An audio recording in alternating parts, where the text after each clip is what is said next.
लढण्याचा हा इतिहास आमचा, हरणे माझ्या रक्तात नाही, जोपर्यंत उभा मैदानात मी जिंकणे नियतीला शक्य नाही. तर जय हिंद मित्रांनो. जे आपल्या जून मध्ये परीक्षा होणार आहे त्या परीक्षेसाठी आपण एक नवीन सिरीज सुरुवात केलेली आहे. जी आर्मीची अग्निवीरची जी अग्निवीर जीडीची जी परीक्षा होणार आहे त्या अग्निवीर जीडी साठी आपण एक नवीन सिरीज सुरू केलेली आहे. यामध्ये तुम्हाला जे आर्मीच्या वेबसाईटवरती जी ऑफिशियल वेबसाईट जी आहे त्या वेबसाईटवरती जेवढे काही प्रश्नपत्रिका दिलेल्या आहेत त्या सर्व प्रश्नपत्रिका आपण सोडून घेणार आहोत या सिरीज मध्ये. तर आता बघूयात आपण पहिला प्रश्न जे आहे तर पहिल्या प्रश्नाला सुरुवात करूयात. हा पहिला प्रश्न आहे, 4 आणि त्याच्या युथ क्रमाची बेरीज आहे. The sum of 4 and it's reciprocal. आता रेसिप्रोकल म्हणजे काय किंवा युथ क्रम म्हणजे काय? आता बेरीज म्हणल्यानंतर यांची बेरीज 4 आणि त्याच्या युथ क्रम म्हणजे काय? 1/4. हे 4 जे असतात, 4च्या छेदामध्ये 1 अंक असतो, हे सगळ्यांनाच माहित आहे. आणि याचं युथ क्रम म्हणजे हे उलट होतं, 1 वरती जातात आणि 4 जे आहेत ते खाली येतात. म्हणजे हाच त्याचा युथ क्रम असतो किंवा रेसिप्रोकल म्हणलं जातं. आपल्याला काय करायचं आहे? The sum of 4 and it's reciprocal. यांची बेरीज करायची आहे. बेरीज म्हणजे आता बेरीज कशी करतात? याच्या छेदामध्ये काही नाही म्हणजे 1 असतो. मग आपण याचा लसावी काढतो. लसावी करून काय येतात छेदामध्ये? 4. 4 चोक 16 अधिक 1 म्हणजे 17/4. हे जे आपलं उत्तर आहे पर्याय क्रमांक 3 हे आपलं उत्तर बरोबर आहे. तर दुसरा प्रश्न आहे, 12, 18 आणि 22 यांचा मसावी किती आहे? डॅश आहे. तर the HCF of 12, 18 and 22 is.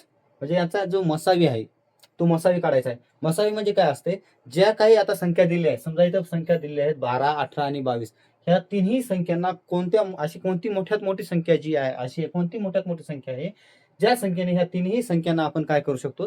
भाग देऊ शकतो. तोच असतो आपला मसावी. तर बघूयात कोणत्या संख्येने आपण ह्या 18 आणि 22 या संख्येला भाग देऊ शकतो. तर बघा, सगळ्या ज्या काही संख्या आहेत 12, 18 आणि 22 त्या सर्व संख्या कोणत्या संख्या आहेत? तर समसंख्या आहेत, म्हणजे इवन नंबर आहेत. तर ह्या समसंख्येला आपण कोणत्या संख्येने भाग देऊ शकतो? तर 2 ने भाग देऊ शकतो. 2 ने भाग दिल्यानंतर 12ला 2 ने भाग दिल्यानंतर काय येईल? 6 येईल.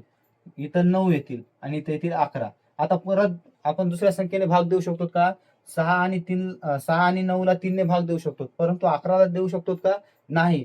मग मसावी कशी असते बघा, तिन्ही संख्येला जर भाग जात असेल तरच तो भाग द्यायचा, तो असते मसावी. इथं जसं 12, 18 आणि 22ला एका संख्येने भाग गेलेला आहे तो म्हणजे 2 ने. 12, 18 आणि 22ला 2 ने भाग गेलेला आहे. तर याचा जो मसावी आलेला आहे, मसावी आहे 2. आपलं पर्याय क्रमांक 3 हे उत्तर बरोबर आहे.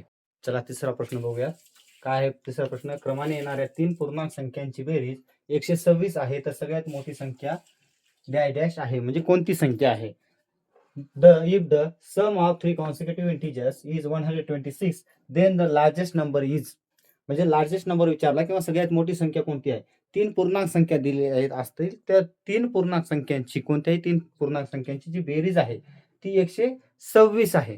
मग बेरीज 126 असेल तर त्या पूर्णांक संख्या काढाव्या लागतील आणि त्यामधील सगळ्यात मोठी जी संख्या आहे, सगळ्यात मोठी जी पूर्णांक संख्या आहे ती सगळ्यात मोठी पूर्णांक संख्या कोणती असेल? तर हा प्रश्न दिलेला आहे. तर आपण बघूयात कशा पद्धतीने काढता येईल. याच्यामध्ये पर्यायावरून आपल्याला उत्तर सोडवावं लागेल. पर्यायावरून कसं? आता बघा, पर्याय काय दिलेले आहेत? 42, 63, 23 आणि हे चौथा पर्याय आहे 43. या 4 पर्यायापैकी आपला एक उत्तर असेल. तर बघूयात कशा पद्धतीने काढता येईल. त्याच्यामध्ये आपण काय करायचं? 40, 60 आणि 20 आणि 40 असं घ्यायचं. मग 40, 60, 20 आणि 40 म्हणजे अशा ज्या वेळेस संख्या घेऊत आपण 40, 60, 20, 30, 40, 50, 60 अशा प्रश्नामध्ये, त्यावेळेस आपल्याला गुणाकार करायला किंवा सोडवायला सोपं जाईल. आता 3 संख्या म्हणलेल्या आहेत. 3 संख्या, आता याला काय करायचं? 3 न गुणायचं. ह्या जे काही आपले पर्याय दिलेले आहेत त्या पर्यायाला 3 ने गुणायचं. 3 न गुणल्यानंतर काय उत्तर येते ते बघायचं. आता 3 ने का गुणलं? आपल्याला बघा काय दिलेले आहे? 3 पूर्णांक संख्या आणि कशा आहेत? त्या क्रमाने येणाऱ्या आहेत. क्रमाने येणाऱ्या असल्यामुळे मग आता बघा, कोणत्याही जर क्रमाने येणारे असतील 21, 22, 23, ह्या जर क्रमाने येणारे असतील तर याच्यामध्ये काय आहे? 20 येतील, याच्यामध्ये 20 येतील, याच्यामध्ये 20 येतील. म्हणून मी काय केलं? गृहीत धरलं की ह्या 40 आहे, ही 40 आहे, ही 60 आहे, ही 20 आहे आणि ही 40 आहे. म्हणून याला 3 न गुणल्यानंतर उत्तर जे येईल 120 येईल. इथे येईल 180, इथे येईल 60 आणि इथं जे उत्तर येईल ते 120 येईल. आता 60 खूपच कमी येत आहे, म्हणजे जर 20 + 20 + 20 जर केलं त्या तीन तीन 20 20 20 20 ह्या तिन्हीची बेरीज जर केली तर बघा 20 20 किती आली 40 40 आणि 20 60 60 मध्ये जर हे 6 मिळवले वरचे म्हणजे हे 2 1 आणि 3 जर 6 मिळवले तर याचं काय आले 66 उत्तर आले. पण 66 आहे का बेरीज? नाही, 126 बेरीज आहे. इथं पुन्हा 180 म्हणजे 126 पेक्षा मोठे होत आहेत. तर ह्या दोन्ही पर्याय जे आहेत आपले इथंच बाद होत आहेत, म्हणजे हे दोन्ही पैकी पर्याय नसतील. आता राहिले दोन पर्याय, पहिला आणि चौथा हे जे दोन पर्याय आहेत याच्यामध्ये 120 आहेत आणि याच्यामध्ये 120 आहेत. मग आपल्याला काय केलेलं आहे इथं सगळ्यात मोठी संख्या विचारली आहे. मग हे पर्याय दिलेले असतील ते 42 जे आहे त्यांच्या म्हणण्यानुसार समजा पर्याय क्रमांक 1 जे आहे त्या पर्यायानुसार सगळ्यात मोठी 42 संख्या ही सगळ्यात मोठी संख्या आहे त्या 3 पूर्णांक संख्यांमध्ये. तर याच्या मागच्या ज्या संख्या आहेत ती 41 असेल आणि दुसरी असेल 40. मग बघा हे आपण 40 40 40 120 धरलं, 1 आणि हे 2 किती व्हायलेत? 1 आणि 2 3 म्हणजे इथे यायलेत 123. म्हणजे पर्याय क्रमांक 1 ही उत्तर नाही. आपलं पर्याय क्रमांक जे चौथा आहे ते उत्तर असेल. कसं असेल तर आपली सर्वात मोठी जी संख्या आहे ती 43 जर आपण पर्यायामध्ये दिलेली आहे ती 43 जर घेतली तर 43 याच्या अगोदरची 42 असेल आणि त्याच्या अगोदरची असेल 41. मग 40 आणि 40 80 120 120 अधिक हे 1 आणि 2 3 आणि 3 6 म्हणजे 126. तर ह्या पद्धतीने आपल्याला असे प्रश्न सोडवायचे आहेत. तर आपण चौथा प्रश्न बघूयात. चौथा प्रश्न काय दिले आहे? एका वर्गातील 12 विद्यार्थ्यांचे वजन किलोग्राम मध्ये दिले आहे. विद्यार्थ्यांचे सरासरी वजन किती असेल? The weight of 12 students of a class are as given below. What is the average weight of this? आपल्याला काय करायचं आहे तर इथे अवरेज काढायचे म्हणजे सरासरी काढायची आहे. जे काही विद्यार्थ्यांचं वजन दिलेलं आहे त्या वजनाची सरासरी काढायची आहे. मग सरासरी म्हणजे काय असते तर सरासरी म्हणजे मध्य असतो. मध्य म्हणजे काय असते? जे काही मोठे संख्या आहे त्या मोठ्या संख्यांचं काढायचे आणि छोट्या संख्येमध्ये काय करायचे मिसळायचे. मग ती असते आपली सरासरी. आता याच्यामध्ये आपण सूत्र न वापरता, सूत्र आपलं काय आहे? सरासरीचं सूत्र आहे सरासरी बरोबर एकूण संख्यांची बेरीज भागिले एकूण संख्या. मग आता आपल्याला ह्या जर सूत्रानुसार जर आपण केलं तर आपल्याला काय करावं लागेल? प्रत्येक जागी हे म्हणजे प्रत्येक जे काही विद्यार्थ्याचं वजन दिलेलं आहे प्रत्येक विद्यार्थ्याच्या वजनाची बेरीज करावी लागेल. नंतर एकूण विद्यार्थी जे आहेत 12 विद्यार्थी आहेत त्या 12ने आपल्याला काय करावं लागेल? भागावं लागेल. पण असं न करता आपण काय करूया त्याला थोडं शॉर्ट पद्धतीने सॉल्व्ह करूयात. म्हणजे आपण एक गृहीत धरूयात की याच्यापैकी सरासरी जी आहे ती 60 आहे. आता 60 का गृहीत धरलं मी? कारण की 60 गृहीत धरण्यामागचं कारण एकच की आपल्याला बेरीज वजाबाकी ज्यावेळेस आपण करू त्यावेळेस 60 70 80 म्हणजे ज्या काही अशा संख्या असतात त्या संख्यांची बेरीज वजाबाकी गुणाकार आणि भागाकार करण्यासाठी आपल्याला सोपा जात असतो. म्हणून आपण मी काय केलेलं आहे याचं 60 हे गृहीत धरलं. मग 60 गृहीत धरल्यानंतर आपण मी मानले की 60 ही काय आहे? यांची सरासरी आहे. मला माहित नाही की 60च आहे का ते, पण मी एक मानलेलं आहे. तर बघूयात आता याच्यामध्ये काय. आता 60 पेक्षा 40 कितने कमी आहेत? तर 20 ने कमी आहेत. 45 कितने कमी आहेत? 15 ने कमी आहेत. 60 कमी आहेत का? नाही, म्हणजे 60 झिरोच असणार. 80 कितीने जास्त आहेत? तर 20 ने जास्त आहेत म्हणून मी प्लस लिहितो. जे काही कमी असतील संख्या, जितके काही कमी असतील तितके मायनसचं चिन्ह लावायचं आणि जेवढ्या काही जास्त असतील त्याला प्लसचं चिन्ह लावायचं. मग मी इथं प्लस 20 धरलं, इथं परत प्लस 28 धरतो. का? कारण 88 जे आहेत ते 60 पेक्षा 28 ने जास्त आहेत. पुन्हा परत -15 45 जे आहेत ते 60 पेक्षा 15 ने कमी आहेत म्हणून -15 55 -5 65 प्लस 5 5 ने जास्त आहेत 65 म्हणून इथं 20 प्लस 20 20 ने जास्त आहेत ना 80. परत इथं 20 इथं 5 ने जास्त आहेत हे 65 आणि इथं ही 5 ने काय आहेत तर जास्त आहेत. आता मी काय केलं आहे गृहीत धरलं की 60 ही सरासरी आहे आणि 60 पेक्षा ज्या काही संख्या कमी असतील तेवढ्या कमी घेतल्या आणि कितीने जास्त असतील तेही लिहिले. आता आपल्याला काय करायचं इथं बघा -15 आणि इकडे +15 आहेत का? हा, हे 5 आणि 5 10 आणि 5 15 हे कट होतील. हे -20 आणि हे +20 कट होतील. परत -15 आणि -5 -20 आहेत बघा ना. -15 आणि -5 म्हणजे 15 आणि 5 20 तर हे 20 कॅन्सल होते. आता राहिलं काय इथं 28 आणि 20. तर 28 आणि 20 ची बेरीज केल्यानंतर आपल्याला येतील 48. आता ह्या 48लाच काय करायचं तर 12ने भाग द्यायचा, म्हणजे एकूण विद्यार्थी आपल्याकडे किती आहेत 12 आहेत, म्हणून या 48ला 12ने भाग द्यायचा. आता हे प्लस 48 आले आहेत, 12ने भाग दिल्यानंतर 12 चोक 48, म्हणजे आपल्याला ह्या 60 मध्ये प्लस 4 करावं लागतील. तर आपलं सरासरी जी आहे ती काय आलेली आहे तर 64, ह्या 64 आलेली आहे, म्हणजे आपलं पर्याय क्रमांक जे 1 आहे ते आपलं उत्तर. पाचवा प्रश्न काय दिलेला आहे, अनिता सलग 2 परीक्षांना बसली आणि तिला 100 पैकी 60 आणि 80 गुण मिळाले. जर या परीक्षांचे महत्व प्रत्येकी 50% असेल तर तिचे अंतिम गुण काढा. आता हे 50% म्हणजे काय नाही, याला बघायचं नाही, आपल्याला काय केलंय तिनं 2 परीक्षा दिल्या आहेत. इंग्लिशमध्ये काय प्रश्न दिले आहे, Anita appeared in 2 consecutive tests and scored 60 and 80 marks out of 100. If the weightage of this exam is 50% each, find her final score. तिला जे फायनल स्कोर आहे, म्हणजे फायनल स्कोर म्हणजे काय तर दोन्ही परीक्षांचे मिळून किती मार्क्स पडलेत. आता दोन्ही परीक्षांचे मिळून आपल्याला जी सरासरी असते त्या पद्धतीने याचं उत्तर काढायचं आहे. आता दोन्ही परीक्षेचे मिळून म्हणजे किती, तिने 2 परीक्षा दिल्या, 100 पैकी 60 मार्क्स आणि 100 पैकी 80 मार्क असे तिला मार्क मिळाले, तर तिचे अंतिम गुण काढायचे आपल्याला. मग कशा पद्धतीने काढायचे, ज्यावेळेस आपण पहिले 60 अधिक दुसरे 80 जे आहेत ते 60 अधिक 80 करूयात आणि त्याला 2ने भागायचं. का 2ने भागायचं, कारण तिने 2 परीक्षांना बसली होती ना, तिने सलग 2 परीक्षा दिल्या आणि त्या 2 परीक्षा असल्यामुळे आपण त्याला काय केलेलं आहे 2 न भागले आहे. मग 60 अधिक 80 किती व्हायलेत तर 140. 140ला ज्यावेळेस आपण 2ने भागूयात त्यावेळेस आपलं उत्तर काय येईल 70 येईल. म्हणजे आपला पर्याय क्रमांक 2 जे आहे ते आपलं उत्तर असेल, कारण या परीक्षेमध्ये तिला फायनल स्कोर किती आलेला आहे तर 70 मार्क्स आलेले आहेत, म्हणून आपला पर्याय क्रमांक दुसरा जे आहे ते आपलं उत्तर असेल. हा प्रश्न काय दिलेला आहे तर खालीलपैकी कोणता अपूर्णांक 5%च्या बरोबर असेल, which of the following fraction is equivalent to 5%. म्हणजे आता हे जे काही अपूर्णांक दिलेले आहेत हे अपूर्णांक 5%, कोणता अपूर्णांक ह्या पर्यायापैकी कोणता अपूर्णांक 5% असेल, 5% असेल ते बघूयात. तर कसं टक्के, आता जे अपूर्णांक दिलेले आहेत यांना टक्केवारीमध्ये आपण रूपांतरित करतो. रूपांतरित ज्यावेळेस आपण कोणत्याही अपूर्णांकाला किंवा कोणत्याही संख्येला ज्यावेळेस आपण रूपांतरित करत असतो याच्यामध्ये पर्सेंटेज मध्ये, त्यावेळेस काय करत असतो तर याला 100ने गुणत असतो. मग आपण पहिल्या पर्यायावरून बघूयात काय येतं उत्तर. हे प्रश्न जो आहे अशा पद्धतीने ज्यावेळेस आपल्याला प्रश्न येतात त्यावेळेस आपण काय करायचं असते, पर्यायावरण प्रश्न सोडवल्यानंतर आपल्याला उत्तर एकदम सोपं जाईल. मग आता अपूर्णांकाला, कोणत्याही अपूर्णांकाला ज्यावेळेस आपल्याला पर्सेंटेज मध्ये रूपांतरित करायचं असतं त्यावेळेस त्याला आपण 100ने गुणत असतो. मग याला जर 100ने गुणलं तर येणारं जे उत्तर आहे ते बघूयात. 7 1 7, पुन्हा इथं काय राहतील 3 राहतील, पुन्हा 7 चोक 28. समजा पॉईंट मध्ये जे काही आले 14 2 28 होतील आणि जे पॉईंट येतील ते उत्तर. मग 5% यायले का, इथं 5% येत नाही, मग 5% येत नाही. दुसरं पर्याय बघूयात तर 1/20 आहे.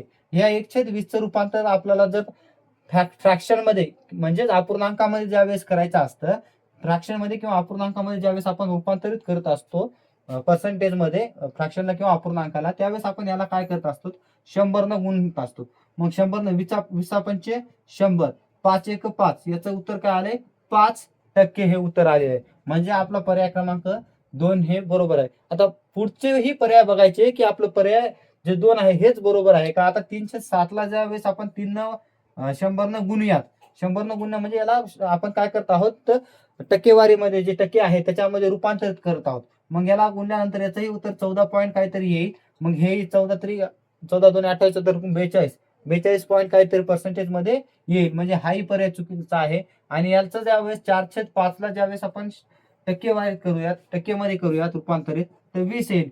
20 चोक 80% यायले, म्हणजे हेही पर्याय आपलं चुकीचं आहे. तर आपला पर्याय क्रमांक 2 जे आहे ते उत्तर बरोबर आहे. म्हणजे 1/20 हे 5% असते.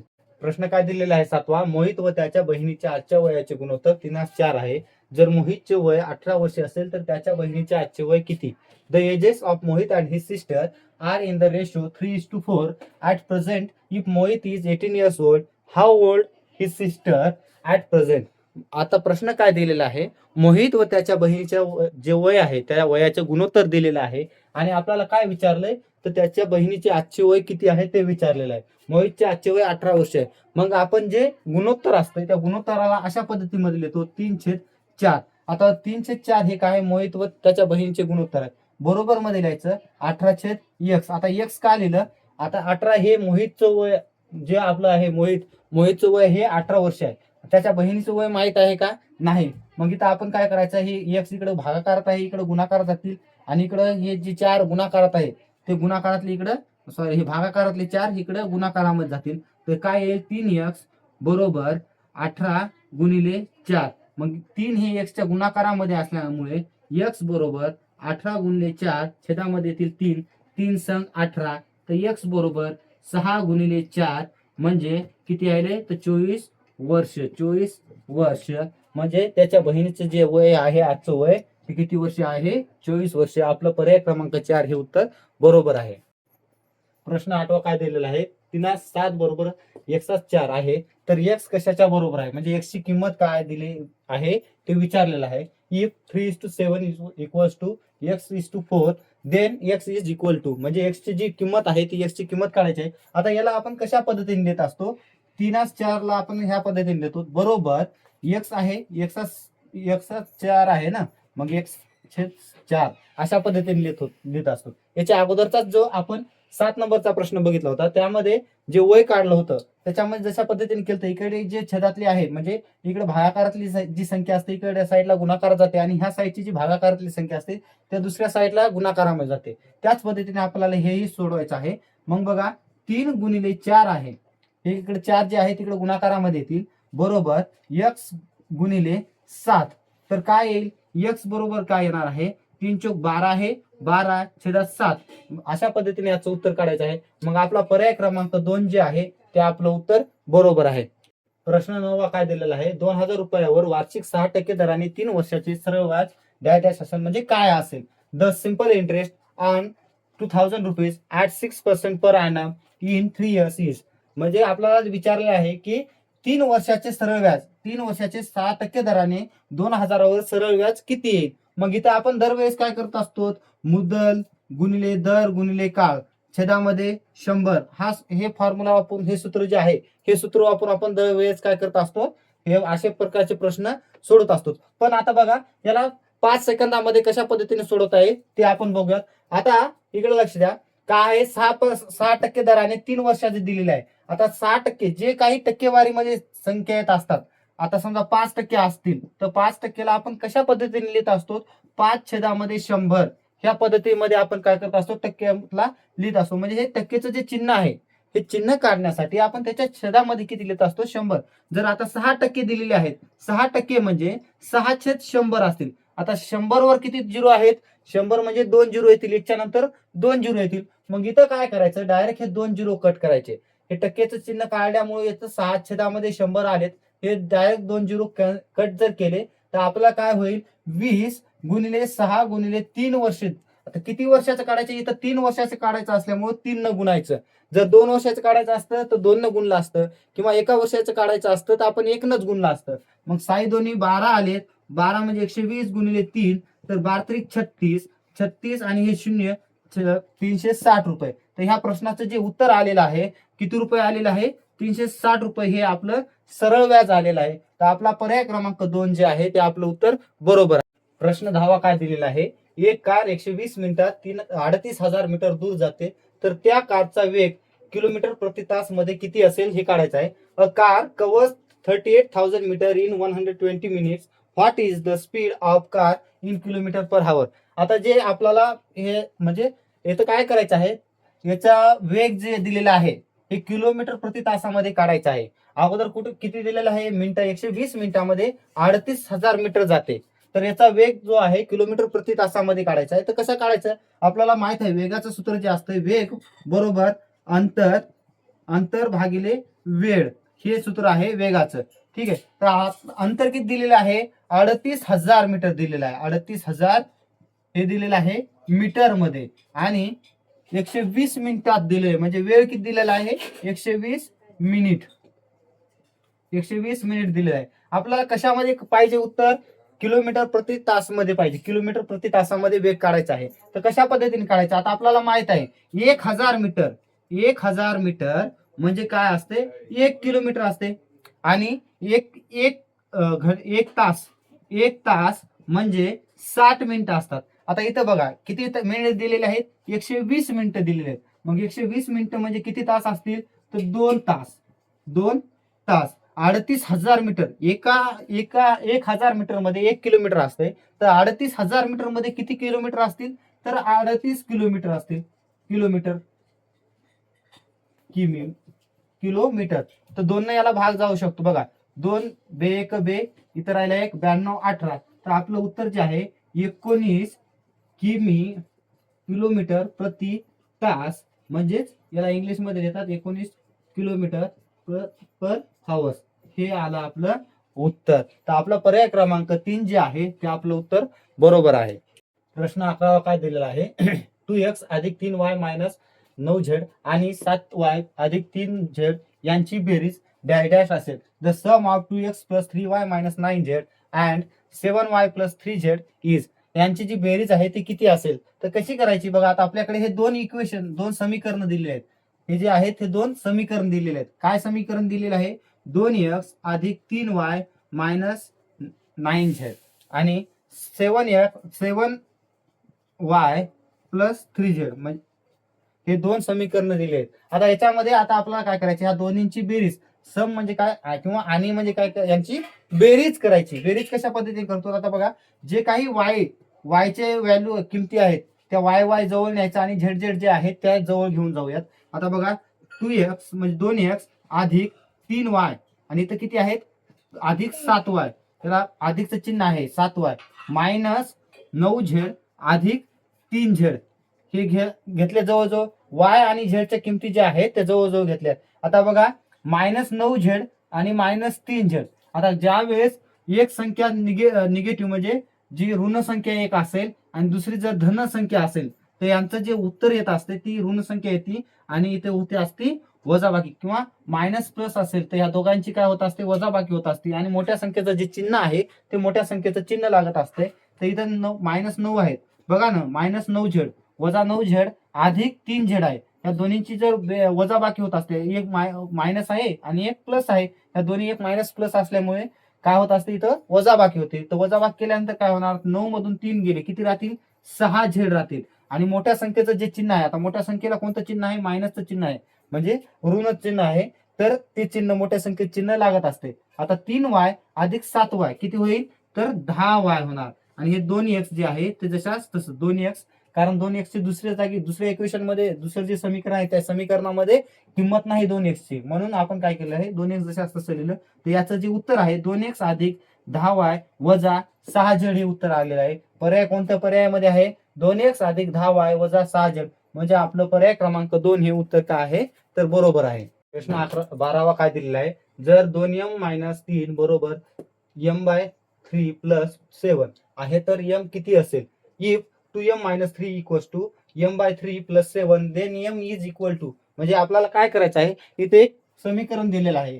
तर त्या समीकरणामध्ये जे m दिलेलं आहे ह्या m ची किंमत काय असेल हे काढायचं आहे. m ची किती किंमत असेल तर ते बघूयात कशा पद्धतीने काढता येईल. आता हे समीकरण जे दिलेलं आहे ते मी अगोदर जशाच तसं लिहितो. 2m मायनस 3 बरोबर 3 छेदामध्ये m छेदामध्ये 3 प्लस 7 हे दिलेलं आहे समीकरण. आता आपल्याला माहित, जर एखादी संख्या छेदामध्ये असेल तर ती भागाकारामध्ये असते आणि भागाकारातील संख्या जर दुसऱ्या साईडला दिली, या बरोबरच्या चिन्हाच्या दुसऱ्या साईडला जर घेऊन गेलोत आपण तर ती गुणाकारामध्ये जात असते. आणि दुसऱ्या साईडची जी गुणाकारातली आहे ती इकडच्या साईडला भागाकारामध्ये येत असते, हे आपल्याला माहित आहे. मग इथं बघा 3 जे आहे तिथे छेदामध्ये आहेत, पण अगोदर आपल्याला काय करावं लागेल? यांचा लसावी काढून घ्यावा लागेल. मग लसावी याच्या छेदामध्ये काही नाही म्हणजे किती असणार? 1 असणार. तर 2m वजा 3 बरोबर m/3 अधिक 3 7 21 येणार. 21 छेदामध्ये काय येणार? लसावी यांचा 3. मग इकडे बघा, हे 3 जे छेदामध्ये आहेत इकडे ह्या साईडला किती कुठं जाणार? गुणाकारामध्ये जाणार. मग 2m वजा 3 बरोबर m अधिक 21.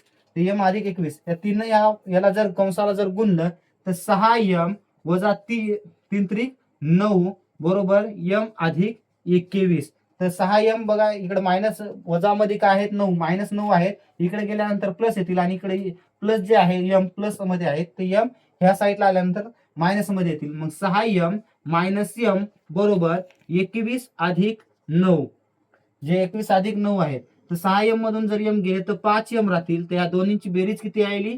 30 यायली. मग m बरोबर इथं लिहितो 5m बरोबर 30 आले तर एम बरोबर किती येणार 30 छेदामध्ये हे 5 जे आहेत एमच्या गुणाकारामध्ये असल्यामुळे इकडे साईडला गेल्यानंतर या बरोबरच्या चिन्हाच्या दुसऱ्या साईडला गेल्यानंतर भागाकारामध्ये जातील तर 5 इथं भागाकारामध्ये आले 5 सख 30 तर एमची किंमत किती आलेली आहे 6. पर्याय क्रमांक आपलं 2 जे आहे ते ह्या प्रश्नाचं उत्तर आहे. प्रश्न 13वा जर चौकोनाच्या 4 कोणाचे गुणोत्तर 1:2 2:3 3:2 असेल तर सर्वात लहान कोण कोणता म्हणजे याच्यामध्ये काय दिलेलं आहे आपल्याला एक चौकोनाच्या कोणाचे गुणोत्तर दिलेलं आहे काय दिलेलं 1:2 2:3 आणि 3:2 अशा पद्धतीने एक गुणोत्तर दिले आहे आणि ह्या गुणोत्तरामध्ये काय विचारलंय त्या सर्वात लहान कोण जे आहे त्या कोणाचं माप विचारलंय की किती आहे. If the 4 angles of a quadrilateral are in the ratio 1:2:3:2 then the smallest angle याच्यामध्ये सर्वात लहान अँगल कोणता आहे जे सर्वात लहान कोण कोणता आहे ते विचारले. मग आता ह्या पद्धतीने ज्यावेळेस उत्तर प्रश्न येईल त्यावेळेस कशा पद्धतीने उत्तर काढतात ते बघूयात. आता आपल्याला माहित आहे कोणताही जर चौकोन असेल कोणताही क्वाड्रिलॅटरल जर असेल त्याच्या आंतरकोन जे आहेत म्हणजे आतील जे कोण असतात त्याचं जे माप आहे ते 360 अंश असतं हे आपल्याला माहित आहे. मग त्या 4 कोण आहेत त्या 4 कोणाचे मापाचं जे रेशो दिले आहे जे गुणोत्तर दिले आहे ते किती दिलेलं आहे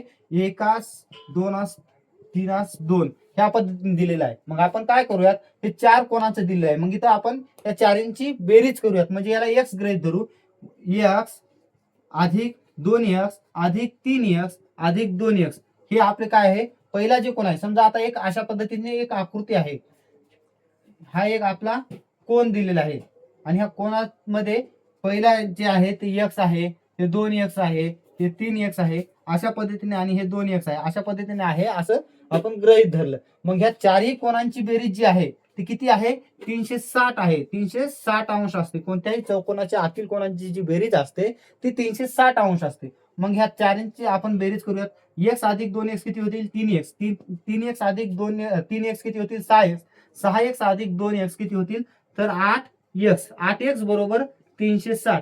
तर x ची किंमत जी आहे आता x हे काय आहे कोण आहे त्या कोणाचं आपल्याला माप माहित नाही त्या कोणाचं माप किती आहे हे माहित आहे का नाही तर आपल्याला फक्त त्याचा जे रेशो आहे जे काही गुणोत्तर आहे ते गुणोत्तर फक्त माहित आहे म्हणून मी इथे x गृहीत धरलं. गुणोत्तर असल्यास आपल्याला काय करावं लागत असते x गृहीत धरून त्यांची बेरीज केल्यानंतर त्या चारही कोणांची बेरीज किती आहे 360 अंश आहे. तर या 4 जे कोण जे आहेत जे गुणोत्तर दिलेले आहे त्या गुणोत्तराची बेरीज किती आलेली आहे 8x आलेली आहे 8x बरोबर 360 अंश. तर x 8 जे आहे ते गुणाकारामध्ये असल्यामुळे x बरोबर 360 भागिले 8 येतील. मग 8 32 रात्री किती 4 8 45 तर x ची किंमत जी आलेली आहे ती 45 आलेली आहे.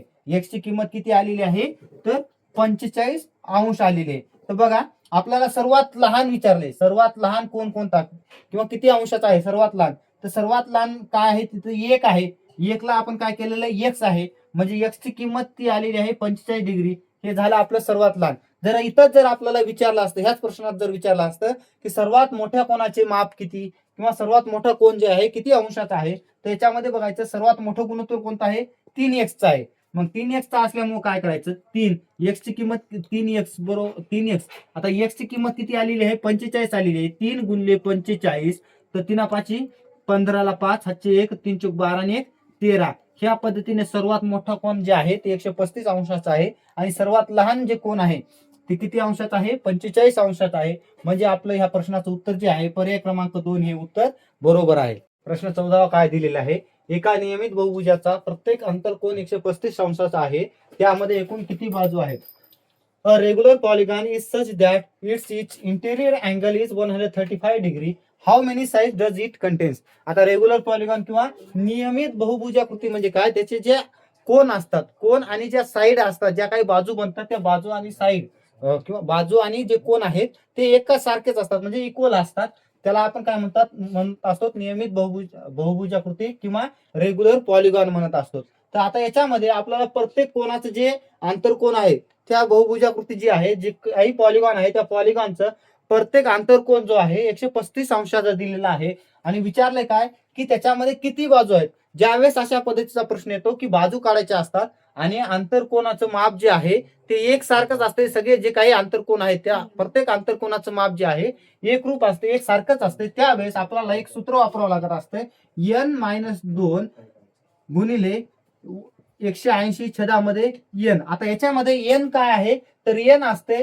आपली जी साईड असतात त्या काही बाजू असतात त्या बाजू, आणि इकडे असते किती एकरूप जे काही कोण आहे ते एकरूप कोणाचं माप असतं. आता याच्यामध्ये किती दिलेलं आहे 135 अंश दिलेलं आहे. आता बाजू माहित नाहीत 135 अंश जे आहे त्याचं अंतर कोणाचं काय दिलेलं आहे माप दिले आहे. मग याला आता आपल्याला सोडवावं लागेल. n इथं छेदामध्ये आहे, ह्या साईडला गेल्यानंतर काय होणार गुणाकारामध्ये जाणार, आणि 180 अंश जे आहे त्या कंसाला गुणाकारामध्ये आहेत. मग याचा गुणाकार केल्यानंतर 180 अंश 180 n मायनस 18×2 = 36 360 बरोबर. आता n इकडं काय आहेत भागाकारामध्ये आहेत तर ह्या साईडला गेल्यानंतर गुणाकारामध्ये जातील. 135 अंश n हे डिग्री मध्ये येणार.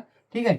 तर याला आता इथं 135 ह्या साईडला प्लस मध्ये आहेत, या साईडला मायनस मध्ये येतील, इकडे मायनस मध्ये 360 आहेत, या साईडला गेल्यानंतर प्लस मध्ये जातील. तर 180 n अंश n मायनस 135 n.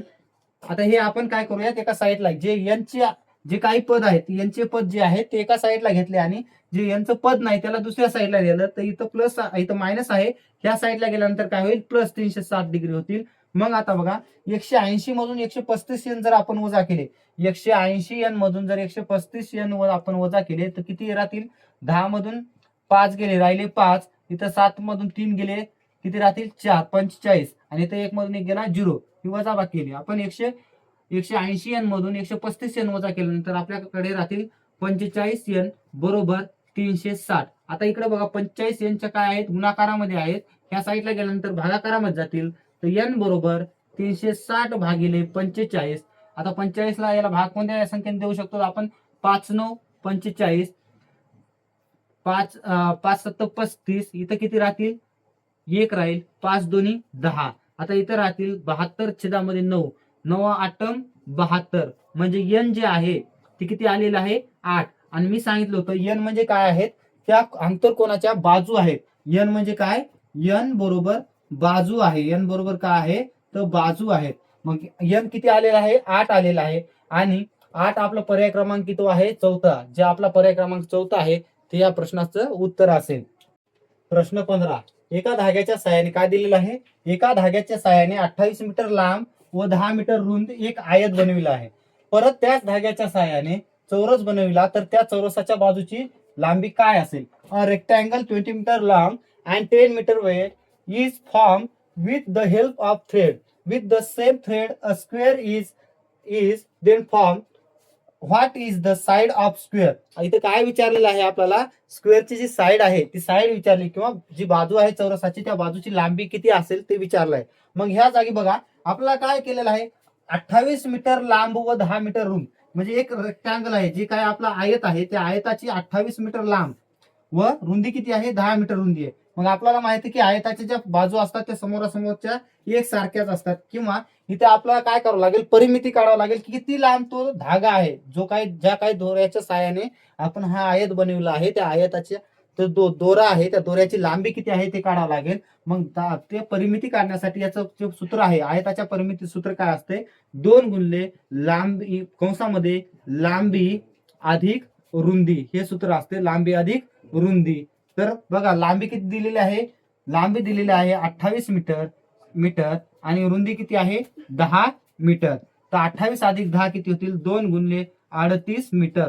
28 अधिक 10 किती होतील 38 मीटर होतील, आणि हे 2 बाहेर आहेत म्हणजे गुणाकारामध्ये आहे.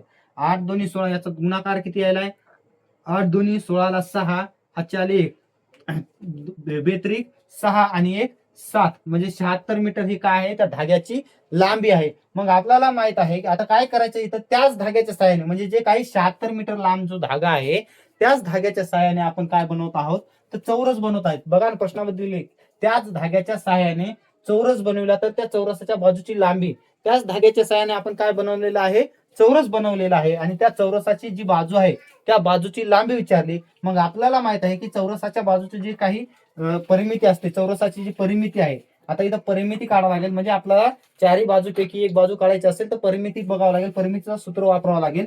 तर परिमितीचं सूत्र काय आहे चौरसाच्या परिमितीचं चौरसाची परिमिती तर काय सूत्र आहे 4 गुणिले बाजू. आता बघा 4 गुणिले बाजू. आता परिमिती दोन्हींची सारखीच असेल का सारखी असेल, चौरसाची आणि आयताची जी परिमिती आहे ती दोघांची सारखी असेल, तर कारण का असेल दोघांसारखी?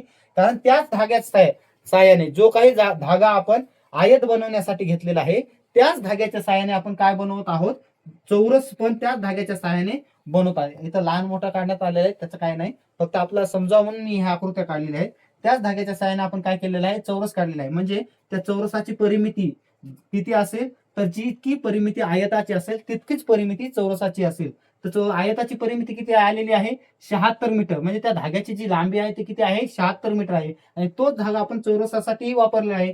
म्हणजे इथेही किती मीटरचा धागा असेल? 76 मीटरचा. बरोबर 4 गुणिले बाजू. आपल्याला बाजू माहित नाही, पण 4 जे आहे ती ह्या साईडला गुणाकारामध्ये आहेत. मग ह्या साईडला ह्या बरोबरच्या चिन्हाच्या दुसऱ्या साईडला आणल्या भागाकारामध्ये येतील. म्हणजे 76 मीटर भागिले 4 बरोबर आपली बाजू. तर बाजू बघा 4 न भागल्यानंतर 76 ला काय येईल? 4 एक 4, इथं राहतील 3, 4 न 36. म्हणजे बाजू जी आलेली आहे आपली बाजू बरोबर 19 मीटर. हे आपलं पर्याय क्रमांक 4 जे आहे या प्रश्नाचं उत्तर बरोबर आहे. प्रश्न 16वा. एका पहिल्याच्या शर्यतीत एक खेळाडू वरून 14व्या व खालून 13व्या स्थानावर आहे. खेळाडूंची एकूण संख्या किती? In a running competition the position of one of the players is 14th from the top and 13th from the bottom. What is the total number of players? काय दिलेलं आहे? एक खेळण्याच्या शर्यतीमध्ये असे खेळाडू जे आहेत एका लाईनीमध्ये उभे आहेत. तर म्हणजे वरच्या साईडनं काय म्हणले? वरून 14व्या स्थानावर अशी जी लाईन आहे, अशा लाईनीमध्ये वरून 14व्या स्थानावर जो आहे तो खेळाडू आहे 14व्या स्थानावर, इथं आहे 14व्या स्थानावर. आणि खालून जे आहे कितव्या स्थानावर आहे? तर 13व्या स्थानावर जे आहे ते खालून आहे. मग अशा वेळेस ज्यावेळेस असा प्रश्न येत असतो त्यावेळेस काय करत असतात? 14 आणि 13 यांची बेरीज करायची. जी काही स्थान दिलेले आहेत त्या स्थानांची बेरीज करायची आणि त्यामधून एक वजा केल्यानंतर 14 अधिक 13 किती येतील? 27. आणि त्यामधून एक वजा केल्यानंतर आपलं प्रश्नाचं उत्तर जे आहे ते 26 येत असते. म्हणजे आपला पर्याय क्रमांक जे आहे ते 26 आहे. आता असं जर तुम्हाला समज नसेल तर बघा इकडे लक्ष द्या. काय होतंय? आता ह्या 14व्या स्थानावर खेळाडू आहे, म्हणजे याच्या मागच्या साईडला वरच्या साईडला याच्या किती आहेत? इकडे 13 खेळाडू आहेत. आणि हे खाल्ल्या साईडला जे आहेत, आता हे 13व्या स्थानावर खालून जे आहे 13 किती कुठून आहे? खालून 13व्या स्थानावर आहे. म्हणजे याच्या तिथं 13च्या खाली किती असतील? 12. 12 अधिक 13 किती होतील? 25. आणि हे 14 याचं 13वं स्थान आणि वरून आल्यानंतर 14वं स्थान. 25 अधिक 1 किती व्हायलेत? तर 26 व्हायलेत. अशा पद्धतीने सुद्धा आपण उत्तर काढू शकतो. 17वा प्रश्न काय दिलेला आहे? एका विशिष्ट सांकेतिक भाषेत अर्थ EARTH हे AERST असे आणि डान्स DANCE हे ADNEC असे लिहिले जाते. तर त्याच भाषेत हर्ट कसे लिहिले जाईल विचारलेलं आहे. मग बघा आता काय आहे? अर्थ EARTH. मग ई साठी काय आलेलं आहे? ए लिहिलेलं आहे. ए साठी काय लिहिलेलं आहे? तर ई लिहिलेलं आहे. आर साठी आरच आहे. परत टी साठी काय लिहिलेलं आहे? एच लिहिलेलं आहे. आणि एच साठी काय लिहिलेलं आहे? टी लिहिलेलं आहे. तसं डान्सचंही बघा DANCE. याच्यासाठी डी साठी काय आहे? ए आहे. ए साठी काय आहे? बी आहे. एन साठी एन आहे. सी साठी काय आहे? ई दिलेलं आहे. आणि ई साठी काय दिलेलं आहे? सी दिलेलं आहे. तर आपल्याला काय विचारलंय? हर्ट HEART याच्यासाठी काय येईल असं विचारलं आहे. आता तुम्ही जर काळजीपूर्वक जर निरीक्षण केले याचं तर आपल्याला कळेल की फक्त काय होत आहे, ह्या जे पहिले दोन आणि शेवटचे दोन अल्फाबेट्स आहेत त्यांची फक्त जागा चेंज व्हायली. म्हणजे काय व्हायले?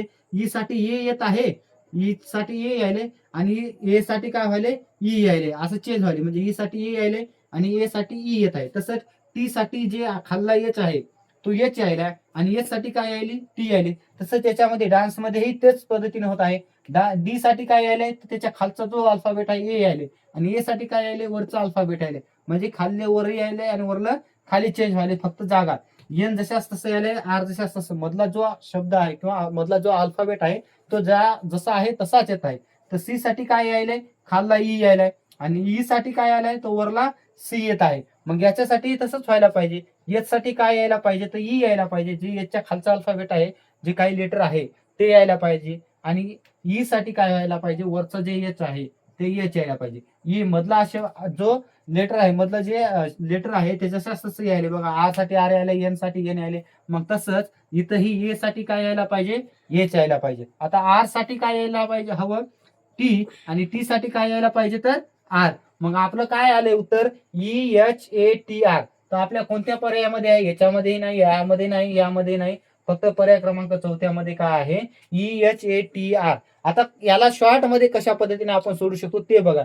इथं आपण सुरुवातच केल्यानंतर एच साठी काय आलं? ई आलं हे बघितलं आहे.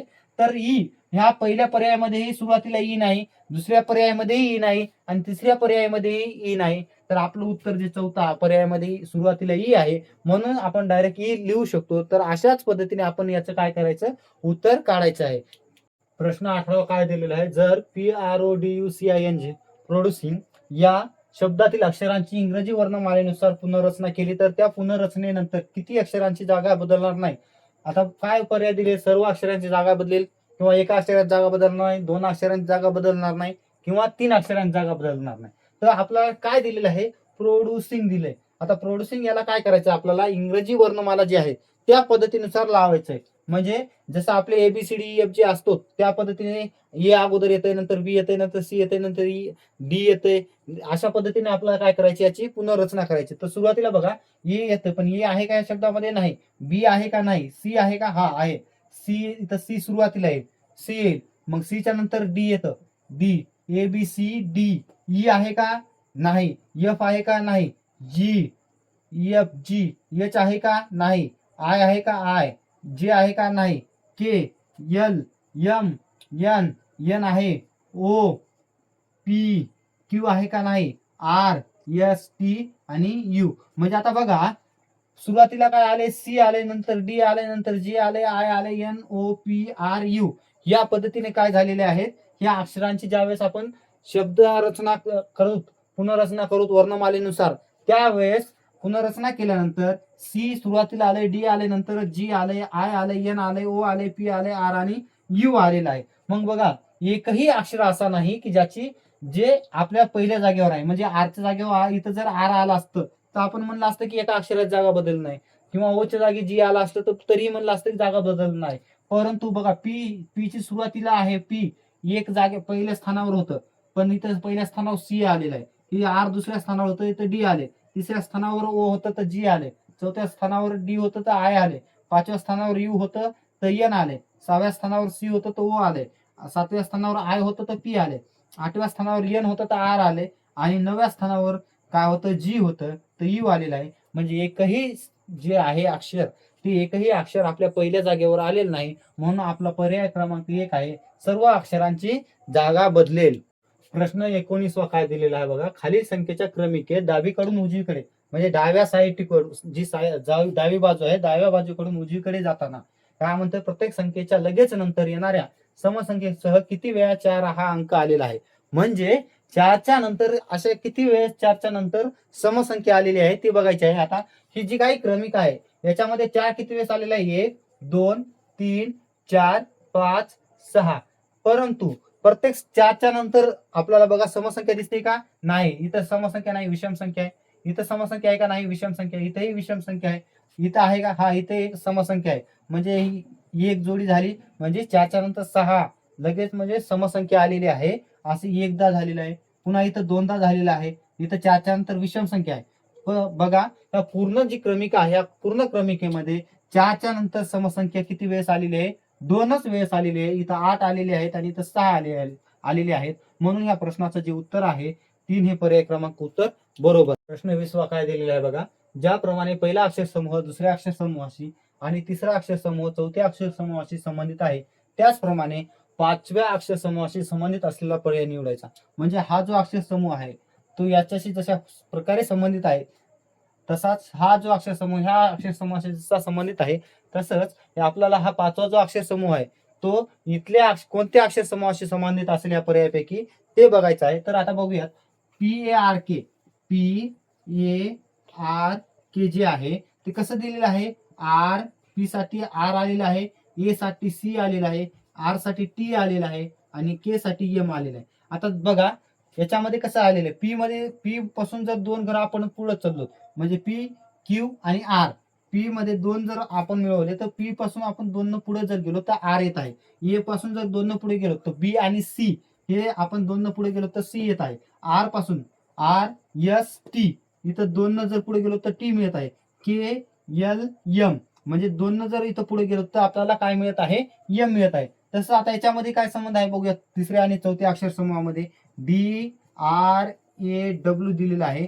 डी साठी आले एफ, आर साठी आले टी, ए साठी आले सी आणि वाय साठी डब्ल्यू साठी काय आलेलं आहे, वाय. आता डी पासून जर पुढे गेलो डी ई एफ, म्हणजे याच्यामध्ये 2 मिळवले तर एफ येत आहेत, याच्यामध्ये जर 2 मिळवले तर टी येतील, ए मध्ये 2 मिळवले तर सी येईल. 2 घराने आपण जर पुढे गेलो तर सी येईल. पुन्हा डब्ल्यू पासून जर 2 घराने पुढे गेलो तर आपल्याला काय मिळत आहे, वाय मिळत आहे. मग तशाच पद्धतीने आपल्याला टी, आय, डी आणि ई, टी साठी काय येईल, आय साठी काय येईल, डी साठी काय येईल आणि ई साठी काय येईल ते बघायचं. आता टी पासून आपण ज्या वेळेस पुढे जाऊ तर काय येत आहे आपल्याला बघा, एस टी, यू आणि व्ही, म्हणजे टीच्या नंतर येईल यू, नंतर येईल व्ही, म्हणजे याच्यामध्ये जर 2 पुढे गेलो आपण तर आपल्याला मिळत आहे व्ही. पुन्हा आयच्या नंतर बघा काय पुढे जर गेलो, आय जे के, 2 जर पुढे गेलो तर आपल्याला मिळाले के. डीच्या नंतर काय येईल, डी ई एफ, म्हणजे 2 घरं जर आपण पुढे गेलो त्याच्यामध्ये तर आपल्याला मिळत आहे एफ. आणि ई पासून जर 2 घरं पुढे गेलो तर आपल्याला काय मिळेल, तर जी मिळतं. म्हणजे आपला पर्याय क्रमांक कोणता आहे, 2 हे उत्तर बरोबर आहे. अशाच पद्धतीने सर्व प्रश्नपत्रिकेचे उत्तर बघण्यासाठी आपल्या यस स्कॉलर्स अकॅडमी या चॅनलला लाईक करा, सबस्क्राईब करा आणि जे बेल आयकॉनचं बटन असतं त्याच्यावरती ऑल वरती नोटिफिकेशन, म्हणजे पूर्ण नोटिफिकेशन येण्यासाठी ऑल वरती क्लिक करा. तर आज आपण इथेच थांबू आणि असेच सोप्या ट्रिकमध्ये नवीन प्रश्नपत्रिकेसोबत आपण पुन्हा परत भेटू. धन्यवाद.